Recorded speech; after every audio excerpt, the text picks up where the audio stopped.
Salut tout le monde et on se retrouve pour ce premier numéro du Before SmackDown, nouvelle formule, puisque maintenant chaque mardi, nous nous retrouverons dans cette courte émission d'à peu près une demi-heure, dans laquelle plusieurs chroniqueurs de catch au quotidien, notamment ceux que vous connaissez de la fameuse Team SD, vont se retrouver pour discuter de l'épisode de SmackDown Live du soir, donc en l'occurrence de mardi soir.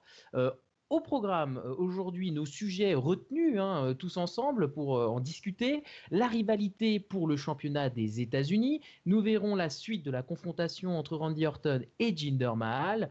Un retour possible de la confrontation entre Shinsuke Nakamura et Dolph Ziggler. Et enfin, la confrontation avec le Welcoming Committee, comme elles se font appeler dans la division féminine. Donc pour discuter de tout ça, bien entendu, l'équipe habituelle du Before de SmackDown Live, en commençant par Maëlig. Bonsoir et bonjour. Bonjour. Ça dépend Salut, à Julien. quelle heure il nous écoute. Tu sais quoi, on va faire simple, on va faire salut Julien, salut tout le monde. Voilà, salut tout le monde. Ça passe à toute heure. Exactement. Et nous serons également avec Dolovan, donc salut à toi. Salut à tous. Donc pour commencer, on va parler donc de Kevin Owens et de AJ Styles pour le titre des États-Unis, puisque la semaine dernière à SmackDown Live, nous avons vécu un nouveau changement de titre, puisque Kevin Owens s'est emparé de la ceinture des États-Unis de Chris Jericho.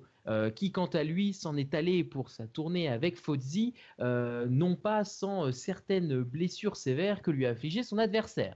Et au vu de l'interaction que le nouveau champion des États-Unis, The Face of America, a eu avec AJ Styles, il semblerait bien qu'on se dirige vers une grosse rivalité pour Backlash. Donc une feud entre AJ Styles et Kevin Owens. Est-ce que c'est la recette magique pour donner un intérêt majeur à la ceinture, nouvellement acquise donc par le roster bleu Maëlig? Bah oui, je pense que c'est exactement ce qu'il y a à faire, tout simplement. Kevin Owens, c'était une des figures emblématiques de Raw. AJ Styles a prouvé également que c'était la figure, la face qui dirigeait la place même de SmackDown. Donc les opposer dans une rivalité, je pense que c'est la meilleure solution pour en effet donner de l'importance à la rivalité et donner de l'importance au titre. Dolovan, est-ce que tu es du même avis que Maëlig? Est-ce que c'est la rivalité qu'on attendait et qui est importante pour SmackDown Live? Tu peux difficilement faire mieux. Et si tu fais mieux, c'est AJ Styles Nakamura. Donc bon, c'est Là, c'est voilà pour tout quoi. de suite. Voilà, et c'est méga intéressant d'avoir un match Owens-Styles dès maintenant parce que de 1, ça montre de quoi les deux sont capables sur un ring et peut-être, on espère, s'ils ont du temps, de montrer de quoi ils sont capables quand ils se confrontent tous les deux, tout simplement. Et ce qui est cool, c'est que c'est le main event. Je suis désolé, mais c'est le main event. Alors, Donc est-ce que la WWE va accepter de mettre cette rivalité en main event? Parce que on a eu par le passé, on repense à Miz Ziggler, des rivalités qu'on pensait devoir être mises en main event et qui ne l'ont pas été. Est-ce que cette c'est même fois, plus, ce sera le cas? c'est même plus une simple rivalité, c'est limite un dream match pour certaines personnes en fait. Mhm. C'est bête, hein, mais c'est deux monstres de l'indépendant qui se retrouvent aujourd'hui sur un ring de la WWE. Donc Mhm. c'est juste oufissime quand tu connais le talent des deux d'avoir un match comme ça aujourd'hui. Et ce match-là, c'est dans 2 semaines, si je dis pas de bêtises, ou la semaine prochaine, je ne sais plus. Tout à fait. Bref. 2 semaines. Deux semaines. Voilà pour Backlash et j'espère que ça va être ouf. Mais je m'avance déjà trop et on verra ça en temps voulu. Si Maëlie, ouais, oui. voilà, juste rajouter un mot en termes de symbolique, je suis assez d'accord avec Dolovan. Il y a énormément de gens, je pense, qui attendent ce match-là. Et au-delà du fait qu'en effet, ce sont deux héros de l'indépendant, il y a aussi toute la symbolique Raw contre SmackDown. Et AJ Styles est clairement pas chez lui, en fait. Donc, à voir si Kevin Kevin Owens Owens, arrive tu veux dire? Non, AJ Styles. On est à Raw. C'est-à-dire? On est à SmackDown, pardon. On est à Oui, SmackDown. Donc donc c'est Kevin AJ Owens Styles qui n'est est pas chez chez lui. lui.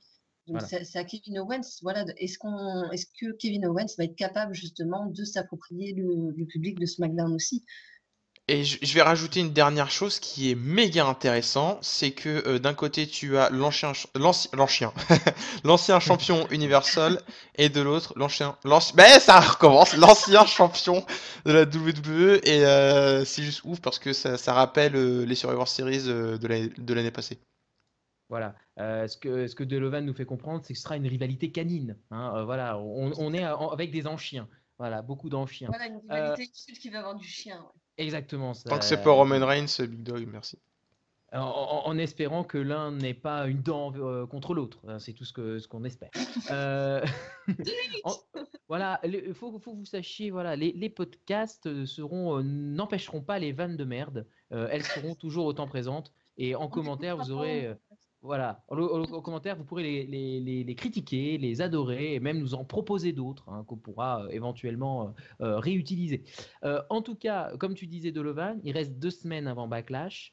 Est-ce que c'est suffisant pour mettre en place une rivalité qui amène le titre US on va dire au niveau du titre WWE? Vous pouvez d'ailleurs retrouver un article sur le site de Catch au Quotidien où AJ Styles exprimait son envie de placer le titre des États-Unis au premier plan par rapport au titre WWE. Maëlig, ton avis sur la question? Ouais, enfin, j'ai déjà donné mon avis en fait déjà dans la première question et forcément je ne peux qu'aller dans le même sens. Si c'est pas eux qui s'en chargent, qui d'autre?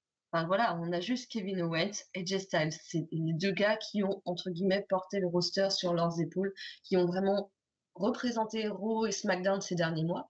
Donc je pense que en termes de symbolique, encore une fois, tu peux pas mieux faire. Et on a vu que c'était possible récemment du côté de SmackDown notamment, que c'était possible de mettre des ceintures mineures vraiment en haut de l'affiche, j'ai envie de dire. Donc, euh, donc voilà, si c'est pas eux qui s'en occupent, qui d'autre? Et je pense que c'est une très bonne idée. Ouais, et puis du coup, après tu parlais de rivalité, mais ça dépend ce que t'attends pour Backlash. Est-ce que t'attends une rivalité de ouf, comme on a kiffé avec Miss Ziegler? Et le résultat sur le ring, c'était très bien, hein, c'est très honnête. Ou alors t'attends juste un match oufissime, hyper technique, où t'envoies de toutes les couleurs. Là, c'est Mais en plus fait, ça. Kevin Owens et AJ Styles, le truc, c'est qu'ils sont capables de faire les deux, en fait. Ce sera pas comme, Alors oui, par mais exemple, en deux Orton et semaines, Wyatt, où on n'aura que la moitié, on a eu que l'aspect spectacle, storyline. Là, ouais. ils savent faire les deux. Après, c'est surtout que la question de Julien, c'était surtout en 2 semaines, est-ce qu'ils vont réussir à faire ça? Le sommet de la rivalité sera pas maintenant, à mon avis, ça va traîner jusqu'à, c'est quand le prochain pay-per-view pour SmackDown? Money in C'est the quoi ça, Money in the Bank. Bank? Ah ouais, Eh ouais. Donc eh ça peut être très ouais. important. En sachant que cette rivalité, finalement, si on réfléchit bien, elle a déjà été teasée il y a un certain temps, déjà depuis le Royal Rumble 2016, puisque c'était Kevin Owens qui avait éliminé AJ Styles du Royal Oh Rumble oui! et qui lui avait dit retourne à la ROH, je crois qu'il avait dit un truc Non, comme ça, non, retourne non, dans non, non, l'indie. non, non, non, non. Euh, Welcome to ah non, WWE, un truc dans le genre. welcome to the Pourquoi WWE. tu le fais avec l'accent russe, mec? Welcome to the WWE. Voilà, c'est une petite référence à Rousseff, c'est ça? Voilà. Non, c'était Vlad Koslov, mais comme tu veux. It's Ça my life! fonctionne. Les deux I fonctionnent. want a competition, tu vois. C'est pour appeler SmackDown, tu vois. Pensons à Lana, voilà, qui va bientôt intégrer le roster de SmackDown Live et qui, son côté russe va nous manquer maintenant qu'elle va devenir une vulgaire gogo danseuse. Voilà, on pense à Lana. On va passer donc sur cette rivalité qui, je pense, va apporter beaucoup de bonnes choses. Hein, on est tous d'accord là-dessus. Et on va partir maintenant sur le titre WWE avec la rivalité Randy Orton et Jinder Mahal, puisque depuis quelques semaines, Jinder Mahal et les Singh Brothers tournent autour du titre WWE. La semaine dernière, on a même eu un Jinder Mahal qui posait en photo avec le titre, mais le general manager veille au grain et a récupéré cette ceinture pour le rendre à son propriétaire que finalement nous n'avons pas vu la semaine dernière, Randy Orton. Alors déjà, est-ce que Randy Orton peut s'en sortir face à une nouvelle, on va dire, faction composée de Jinder Mahal et des Singh Brothers. Delevan. The Rated B Superstar Jinder Mahal. Oui, pourquoi? Alors, Oh mon Dieu! explique-nous cette très mauvaise présentation donc à la Edge Oui, à la Edge. de Tony Chimel. C'est exactement ça. J'allais pas le faire avec la voix de Tommy, hein, j'allais pas faire cette insulte. The Euh, Raider Superstar. Bref. Je me Euh, désolidarise de bien. ce podcast. non, je faisais une version Bollywood. C'est pour ça. Ah, d'accord. Voilà. Parce que bon, on s'est bien entendu que Jinder Mahal est tout droit venu d'Inde et Canada, et que du coup ces deux compères, les Bollywood Boys, viennent de je sais pas où. En fait, j'ai même pas regardé Wikipédia quand tu. Non, je pense que eux sont indiens. Après, faudrait vérifier, mais Ouais, aucune ils ont l'air idée. quand même. Et du coup, c'est assez drôle parce que j'avais fait la comparaison la semaine dernière en live, souvenez-vous. Et je trouve ça sympa en fait d'avoir ce type de personnage avec deux petits gars à côté, comme la J&J Security, ça rappelle. Et je trouve que cette formule à chaque fois surtout pour un heal qui a besoin d'être fort, c'est très intéressant. Pour Jinder Mahal, c'est juste parfait. Euh, Par Mais contre, du coup, est-ce que Orton va être mis en difficulté? C'est compliqué. Jinder aura sûrement ses chances si les Singh Brothers jouent bien leurs cartes en intervenant intelligemment pendant le match ou ces prochaines semaines en attaquant sur des points sensibles. Mais sinon, vu comment Orton est montré en mode super fort contre Wyatt, je pense pas que c'est Jinder Mahal avec les Singh Brothers qui vont lui faire quelque chose, quoi. League, est-ce que tu es du même avis que Donovan? Est-ce que finalement, Randy Orton est à ce point, on va dire, dans les hauteurs? Est-ce qu'il n'a pas été quand même fragilisé par sa défaite face à Bray Wyatt? Moi, j'ai un petit peu peur que si, en fait. Et j'ai peur finalement qu'il joue la victime face à Jinder Mahal. Ça m'embêterait beaucoup. Et après, on a vu que Randy Orton était capable aussi de s'intégrer dans des groupes, comme il l'a fait avec la Wyatt Family notamment. Donc voilà, la question est de savoir s'il est prêt à s'enduire de Curry pour se mêler parmi Jinder Mahal et ses acolytes. Mais bon, pourquoi pas. Non, mais bon, voilà, blague à part et un petit peu plus sérieusement, j'ai peur qu'il soit sorti en effet fragilisé un petit peu de la rivalité avec Wyatt, pardon. Il a quand même pris un frigo dans la gueule, c'était pas glorieux. Donc, voilà, faut faire attention quand même. Je pense qu'il peut céder une victoire à Jinder Mahal. Après, ça dépend de la façon dont ça sera mis en scène. Oui, d'ailleurs, une petite pensée pour tous les vendeurs d'électroménager qui ont dû avoir le cœur serré face à la... Pray for Darty, quoi. Voilà, Arthur Martin Electrolux. Voilà, ils ont vraiment dû avoir le cœur serré face à ce frigo si malmené. En tout cas, est-ce que Jinder Mahal vous a convaincu sur le ring face à Sami Zayn la semaine dernière? Donovan. C'était plutôt pas mal, mais faut dire que Zayn il est super bon aussi, quoi. Donc moi j'attends vraiment de voir contre Orton à Backlash, quoi. Je pourrais pas donner d'avis avant. C'est sûr qu'il a jamais eu trop de chance de montrer. Si, alors il y a un truc qui est notable, c'est qu'il est d'une violence. C'est que voilà, il se retient pas pour les coups, et ça c'est un truc, c'est une grosse qualité que j'adore, que j'adore sur. Voilà, faites-lui les dents. Voilà, fait une commotion affine. Je suis pas venue ici pour souffrir, ok? Voilà, peut-être pas à ce point-là, mais c'est vrai qu'il se retient pas tellement, et c'est plutôt pas mal. My League. Ouais, alors bon, j'ai toujours du mal quand Dolo il dit ce genre de trucs, mais bon, pourquoi pas. Après, ouais, Mal, bien sûr, il a été convaincant face à Zayn, mais bon, faut pas oublier que Zayn vend super bien aussi ses adversaires, donc ça joue aussi. On est d'accord qu'un match, ça se fait à deux, et en l'occurrence, quand les gars catchent contre Zayn, ils doivent savoir que c'est un petit peu comme quand ils sont contre Ziggler, ils vont pas passer pour des blaireaux. Donc voilà. Après, juste une petite remarque quand même. On se rappelle d'une interview choc qu'on a fait avec Booster, qui nous avait dit que voilà, quand tu prends des produits, t'as un petit peu les tétés qui Les poussent. tétés, oui. Voilà. Les tétés de Jinder, voilà. Voilà, les tétés de Jinder. Bah, il a quand même des jolies tétés, ma foi. Donc, En effet. En même voilà, temps, quand c'est flou, c'est qu'il y a un loup. il est indien, il fait honneur à l'animal sacré de l'Inde, voilà, à la vache, hein, donc il lui faut des petites mamelles. Donc voilà, c'est les mamelles de Jinder. Donc voilà, il est bien, il est bien, il est bien. On les a vus, on les voit, hein. Quand on fait attention, finalement, on les voit, les petites bouboules. On pense Ceci qu'ils... ne sera pas coupé au Regardez pas montage. son slip, Voilà. s'il vous plaît. S'il vous plaît. Vous l'entendez. Non, je parlais pas des bouboules du slip, hein, je parlais des bouboules au TT. Voilà, vous vous amuserez bien, je pense, à revoir ça chez vous. On va donc passer cette rivalité donc pour le titre WWE et on va enchaîner avec voilà la rivalité préférée de Maëlik parce que il y a son petit Dolphy hein, qui est mis en avant. C'est donc cette confrontation entre Shinsuke Nakamura et Dolph Ziggler. Puisque la tension monte depuis plusieurs semaines entre l'ancien double champion d'NXT et le show-off, mais on a l'impression que ça part plus que ça ne cogne véritablement, et une certaine partie des fans attendent une véritable confrontation physique. Peut-être l'aurons-nous ce soir. Alors, est-ce qu'un affrontement sur le ring est à prévoir, ou finalement, comme il a été un peu annoncé, ce serait gâcher le suspense de Backlash Maëlig. Je suis tiraillée. Je suis tiraillée parce que évidemment que je trouverais ça cool d'avoir un match ce soir entre Nakamura et Dolph Ziggler. Et évidemment que j'attends ça. Malgré tout, je pense que on a besoin de frustration, encore une fois, et que c'est bien de faire un petit peu attendre avant de nous donner vraiment ce qu'on veut. Donc, je suis plus pour avoir une promo. Je pense que ce serait plus intelligent aujourd'hui d'avoir une promo avec éventuellement peut-être à la fin, vite fait, quelques douceurs échangées. Mais je pense pas que ça soit la peine de faire un match officiel là, maintenant, tout de suite.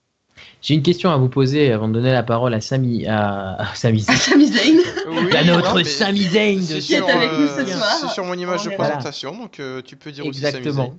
Exactement. Donc à notre roi du fantasy booking, est-ce que vous préférez voir un segment, on va dire, de discussion, d'échange, de politesse entre Shinsuke Nakamura et Dolph Ziggler, ou est-ce que vous préférez Dolph Ziggler réaffronter un lutteur avec la tenue la plus dégueulasse jamais vue dans l'histoire de l'humanité? Go go Power Rangers. C'est tellement ça. Le mec est une tête brûlée. En fait, c'est le bonbon. Oui, mais c'est dingue. C'est incroyable. C'est moche. Il est piquant, mais que les yeux. Bon, pour savoir de quoi on parle de Sin Cara et du match de la semaine dernière contre Ziggler. Mais mon Dieu, mais moi ça j'ai une pique. théorie à ce niveau. Ah. Si je peux donner ma théorie foireuse. Je Vas-y, me disais qu'en fait, il lui avait peut-être mis, tu vois, là maintenant, il a un maillot, tu vois, près du corps, et ça lui couvre tout le corps. Et je me dis, ça se trouve, tu vois, ils ont peut-être encore un projet de le changer, tu vois, ils vont dégager une Kokara, ils vont en remettre un autre. Et pour pas qu'on fasse le rapprochement avec le tatouage, tu vois, ils vont mis un truc qui lui couvre le corps, quoi.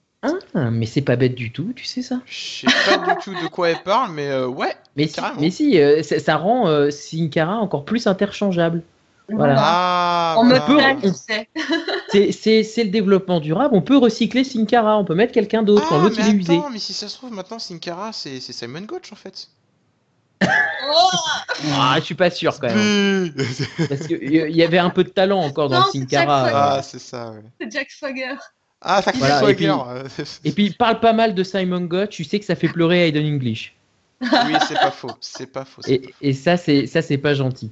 En tout cas, Dolovan, un affrontement sur le ring, tu penses qu'on peut en avoir un ce soir? Nope, parce que c'est officiel et officiellement dit par la WWE. Le premier match télé de Nakamura dans le main roster, ce sera dimanche prochain, pas maintenant l'autre. Enfin, vous savez quoi. Ah. Et oui, normalement, en effet, vous en avez sûrement vu la promotion sur donc, les réseaux, puisque le premier match de Shinsuke Nakamura doit être normalement à Backlash, mais en même temps, on voit traîner, si vous allez voir sur les sites notamment de réservation de billets pour ce soir, hein, pour Allo2 Arena de Londres, eh bien, on remarque... Il n'y a que toi qui fais ça, Julien, faut juste le dire. Oui, il n'y a que moi. Il n'y a que moi, voilà. Je m'ennuie dans la journée, donc je fais ça.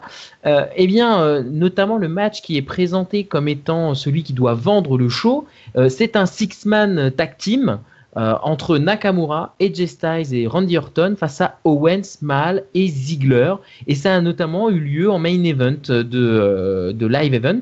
Donc, est-ce qu'on peut avoir ce match-là? Est-ce qu'on peut avoir finalement une contradiction de la WWE par rapport à ce qu'elle a annoncé dans les promos de Backlash et avoir un match où Nakamura interviendrait? Non, mais Si je peux me permettre. Ah Oui, non, Alors. vas-y. d'accord. Non, vas-y. Ne nous battons pas. Non, mais vas-y. T'es galant? Ok, d'accord, t'es galant, c'est cool. Il n'y a pas le choix. Je suis Non, un non, mais gland, en quoi, fait, j'ai pas c'est compris. juste. Merde. Non, mais en gros, moi, tout ce que j'ai à dire, c'est que de toute façon, la WWE n'est pas une contradiction près. Voilà, donc déjà, c'est On peut clair et voir net. le match Wyatt Orton House of Horror match qui à l'origine était un Voilà, match titre WWE. tout à fait. Et qui plus est, ma main, voilà, je sais plus, Dolo m'a coupé. Qui plus est, je ne sais plus. Dolo, vas-y, enchaîne. Ça va me revenir. On peut Voilà. se dire que oui, exceptionnellement, peut-être pour les fans européens, et peut-être, de toute façon, au pire, ce sera coupé au montage parce que SmackDown Live est diffusé en différé. Et bah non, en fait, on l'aura pas. Donc, donc Oui, c'est non. vrai que ça peut être un dark match. En fait, ça peut être autant vendu comme un télévisé, et du coup, les gens ils se disent oh, trop fort, c'est télévisé, oh, et ils vont chanter 10, ils awesome. Et en fait, ça sert à rien parce que ce sera coupé. Oui, c'est vrai qu'on voilà, on sait pas trop. Hein. C'est pas spécialement très publicisé cette rencontre, mais elle apparaît sur le site de réservation des billets. Donc on va voir si ce match aura bien lieu ou pas du tout. Voilà. En tout cas, on attend la confrontation physique entre ces deux-là, qui, ça, je pense qu'on est tous d'accord, est quelque chose qui est vraiment vendeur pour Backlash. En effet, oui, t'attendais une réponse, mais oui. Mais tout à fait. Et Maëlys, à 100%, oui. tu attends Mais cette exactement. confrontation. Mais tout à fait. Voilà, donc on est tous d'accord pour voir ce match. Donc on verra hein, si tout ça a lieu. On va finir par, on est très galant, donc on finit par les dames. Avec donc cette confrontation entre les Sea Women de SmackDown, qui s'opposent notamment pour des questions de challengeuse numéro 1 au titre de Naomi. Et c'est lié au shake-up qui a permis l'arrivée de Tamina et de Charlotte dans le roster bleu. Et Tamina, Natalia et Carmella se sont regroupées. Elles se font d'ailleurs appeler le The Welcoming Committee. Cette confrontation a l'air de mener vers une opposition à 6 pour s'imposer comme les femmes leaders du roster bleu. Est-ce que déjà, selon vous, une alliance vous paraît nécessaire pour arriver à bout de Charlotte, puisqu'on en avait notamment parlé avec Booster, Charlotte elle tue un peu le game. Et est-ce que cette alliance elle est nécessaire pour rendre Natalia, Carmella, Tamina crédibles et notamment en face, on a quand même Naomi et Becky Lynch du côté de Charlotte. Dolovan. Tu sais, je vais partir du principe hyper simple que Charlotte est égale à tout le roster de SmackDown Live réuni. Ah ouais, à ce point-là. Roster féminin, hein, je parle. Parce que je suis désolé, mais Non, t'as dit roster. Oh, non, elle est tellement au-dessus de tout le monde, quoi. Donc c'est juste dingue. Après, si on est un minimum objectif et on se dit oui, bon, ok, vas-y, on peut partir sur ça. Oui, il y a vraiment besoin d'un clan, surtout vu le niveau des trois nanas en question, donc Tamina, Natalia, Carmella, Triple A, merci. Ce sont pour les appuyer Triple A d'ailleurs. Ouais, Oui, bref. tout à fait. Bref. Mais ça fait un peu, c'est un peu déposé déjà, je pense, au Mexique. Oui, bien sûr. Donc il le verrait peut-être d'un mauvais œil. Hein. Il balancerait des tacos comme ça là. Hey, pourquoi vous utilisez votre nom? Hey, on n'est pas content. Mais qu'est-ce que je voulais dire? Oui, est-ce qu'il y a besoin d'un clan comme ça? Si ils veulent kayfabement, attention, ça reverbe, kayfabement mettre Charlotte hors jeu, oui, il faut ça. Ils ont pas le choix. Ce que j'ai trouvé très intéressant sur l'idée de Charlotte qui est au-dessus de tout le monde, c'est dans le segment où elle s'est fait attaquer en backstage. Voilà, c'est un segment un peu classique, hein, mais elle a eu une réaction, je trouve très bonne, c'est qu'à un moment, Carmella se penche pour lui faire un peu son talk après l'avoir tabassé, et elle lui met une grosse mandale, un gros atémi, et on sent le petit sourire frustré, le petit sourire coincé de Carmella qui doit se dire, je dois rester crédible, mais ça fait bobo. J'ai mal à mon torse. Donc voilà, c'est là où on voit qu'elle est vraiment exceptionnelle, Charlotte. Maëlys, j'ai l'impression que tu es un peu du même avis. Exactement. Voilà, est-ce que cette alliance a une chance de pouvoir tenir la route face à notre chère Charlotte Flair? Écoute, déjà, j'ai eu le même plaisir que toi à voir en effet Charlotte mettre un gros athénie à Carmela pendant le segment. Je trouve Et ça c'était la cool. gratuité, hein. Vraiment la Ouais, gratuité ouais, du truc, hein. ouais. Puis, non, puis je m'en bats les couilles, je suis à terre, mais je continue de te pétacle comme si je veux, quoi. Je m'en fous. Moi, j'aime bien ce côté-là. Mais plus sérieusement, pour revenir vraiment au fond de la question, je pense que c'est la meilleure façon, de toute manière, de retenir le titre quelque temps avant de le donner à Charlotte. On sait très bien qu'elle va l'avoir, ce titre.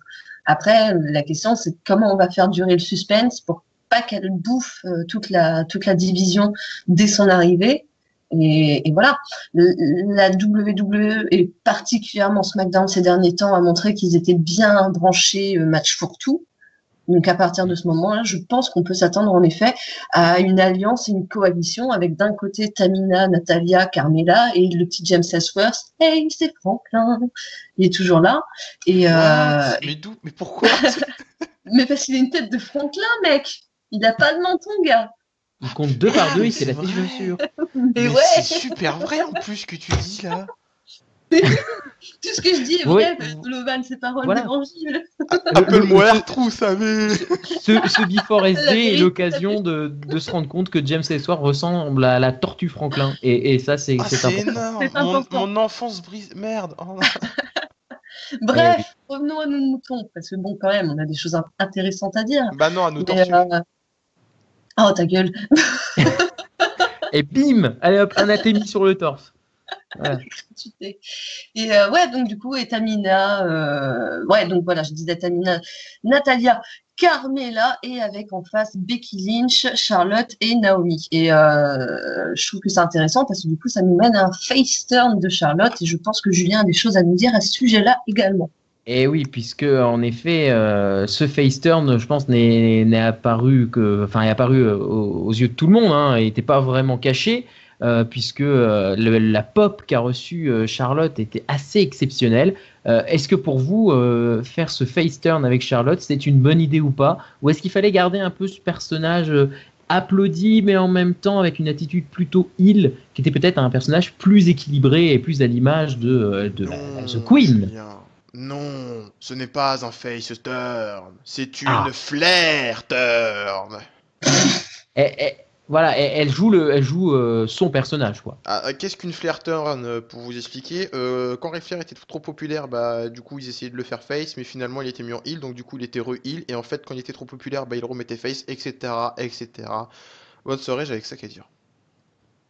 Eh oui, et c'est peut-être l'un des problèmes de Charlotte, c'est ce côté trop flair, justement. Elle a un peu, complètement, même un peu complètement calqué son personnage sur son daddy. Est-ce que c'est une bonne idée? Je ne sais pas. Mais en tout cas, Maëlie, que penses-tu de ce face turn? Papa! Je voulais juste faire une Marine Le Pen, désolé. Mon Dieu. Jeanne, au secours. Elle est où, Jeanne? Bon, ouais, alors Charlotte, moi, vous savez, je parle avec le cœur et en fait, je suis en train de réfléchir à ça. Il y a énormément de commentaires dernièrement sur les réseaux sociaux, comme quoi Charlotte, dans une certaine mesure, tu as un petit peu le kayfabe à faire des photos avec sa pote Becky Lynch ou autre, et que du coup, ça tue un petit peu sa crédibilité en tant que heel. Et je me dis, après tout, finalement, la WWE est pas si con et Charlotte n'est pas si con non plus. Qui nous dit que tout ça, c'est pas un petit peu prémédité, entre guillemets, qu'elle a pas prévu le coup, qu'elle est gentiment en train de nous préparer à un face turn pour de bon. Après, moi, je suis pas Contre-argument contre, par contre, j'attends. hein. Si je peux me permettre. Contre-argument, Ouais, bah, laisse-moi juste finir. Après, voilà, je suis dubitative quand même à Charlotte en face, mais j'attends de voir avant de juger. Donc, vas-y, contre-argument. le brisage du kayfabe sur Twitter, c'est moche, d'ailleurs, parce qu'on a pu le voir aussi avec Braun et Roman Reigns, excusez-moi. Et Roman Reigns. Très Mm. récemment, hein, les photos à Rome où ils sont à côté, tranquille, les potos, comment ça va, voilà quoi. Donc le brisage du kayfabe, t'inquiète pas, il y en a très souvent sur Twitter. Et Ouais. les photos avec Becky Lynch, bah oui, bah on se les tape, mais c'est hors VVE pour elle, et c'est vraiment dommage parce qu'elles devraient garder leur personnage, et c'est triste. Ouais, c'est la question des réseaux sociaux, hein, forcément, il y a beaucoup de choses qui circulent donc ça peut parfois mettre à mal un personnage s'il traîne avec son pire ennemi. Mais bon, c'est comme ça, hein, c'est notre temps, on va dire, avec Twitter notamment. En tout cas, on vous remercie de nous avoir écoutés pour ce premier Before de SmackDown Live nouvelle formule. J'espère que ça vous a plu. En tout cas, si c'était le cas, mettez un pouce bleu hein, pour nous indiquer que vous avez aimé ce nouveau format, à lâcher un petit commentaire, notamment sous la vidéo. Hein, voilà, vous pouvez indiquer vos remarques, vos questions, vos meilleures blagues. Vous avez également le site Catch au quotidien sur l'article où vous avez peut-être pu d'ailleurs avoir accès à ce lien pour la vidéo et à vous abonner bien entendu à la chaîne YouTube. Vous retrouvez l'équipe du Before Raw dès le lundi matin donc de la semaine prochaine pour un nouveau Before. On se retrouve également mardi prochain pour une nouvelle édition du Before SmackDown 2.0. Et enfin, surtout, jeudi 20h, la première de l'émission Dans ton catch en direct sur YouTube et Catch au quotidien. Donc, on reviendra à cette occasion sur ce qui s'est passé à Raw, à SmackDown. On parlera bien entendu catch international et surtout catch français avec un invité, je vous l'assure, exceptionnel. Donc, on vous dit à jeudi 20h en direct sur CAQ. On vous fait des gros bisous. Bonne soirée à tous. Salut!